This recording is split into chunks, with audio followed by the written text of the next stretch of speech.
First வந்து Google அப்படின்னு type பண்ணுங்கள். கூகுள் டைப் பண்ணி முடிச்சோடனே அதில் வந்து கிட் பேஷ் அப்படின்னு டைப் பண்ணுங்கள். ஸோ கிட் பேஷ் அப்படின்னு டைப் பண்ணி முடிச்சோடனே ஃபஸ்ட்டு ஒரு சைட் வரும். அது வந்து அவங்களோட அஃபிஷியல் சைட்டு.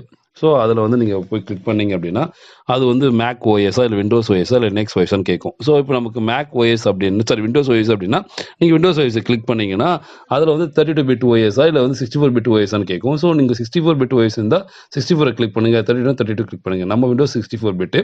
ஸோ 64 பிட்டை கிளிக் பண்ண உடனே நமக்கு என்ன பண்ணணும், டவுன்லோட் பண்ண ஆரம்பிச்சிடும். ஸோ டவுன்லோட் வந்து நமக்கு இன்ஸ்டாலேஷன் நடக்கும். டவுன்லோட் ஆகும். டவுன்லோட் ஆகும்போது அதோட பார்த்தீங்கன்னா அதோட சைஸும் வந்து பார்த்தீங்கன்னா நமக்கு வந்து 58 MB தான் ஆகுது சைஸு. ஸோ அதனால் வந்து பார்த்தீங்கன்னா நமக்கு வந்து அந்தளவுக்கு வந்து இதோட பேக்கேஜும் சைஸும் அதிகம்லாம் எதுவும் கிடையாது, கம்மி தான் சைஸு. ஸோ இது வந்து இன்ஸ்டால் பண்ணி டவுன்லோட் பண்ணி முடிச்சதுக்கப்புறம் நம்ம நெக்ஸ்ட் என்ன பண்ண போகிறோம், அதை இன்ஸ்டால் பண்ண போகிறோம்.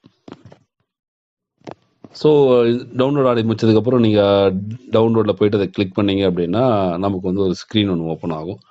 ஸோ அதை டபுள் கிளிக் பண்ணுங்கள். டபுள் கிளிக் பண்ணதுக்கப்புறம் ஒரு ஸ்க்ரீன் ஒன்று வரும். ஸோ இது வந்து பார்த்தீங்கன்னா ஜென்ரல் பப்ளிக் லைசன்ஸ் தான். இது நம்ம எல்லாமே வந்து அக்செப்ட் தான். ஏன்னா இது வந்து ஒரு ஓப்பன் சோர்ஸ் தான். ஸோ இப்போ நீங்கள் இதில் டெஸ்க்டாப்பில் ஐகான் வேணும்னா நீங்கள் கிளிக் பண்ணிக்கலாம். வேணான்னா நம்ம என்ன பண்ணலாம், ரிமூவ் பண்ணிக்கலாம். So next next next so up to end of the stage வரைக்கும் நீங்கள் நெக்ஸ்ட் கொடுத்துட்டே இருந்தீங்க அப்படின்னா நமக்கு வந்து நான் ஃபைனலாக வந்து அது இன்ஸ்டாலேஷன் பண்ண ஆரம்பிச்சிடும்.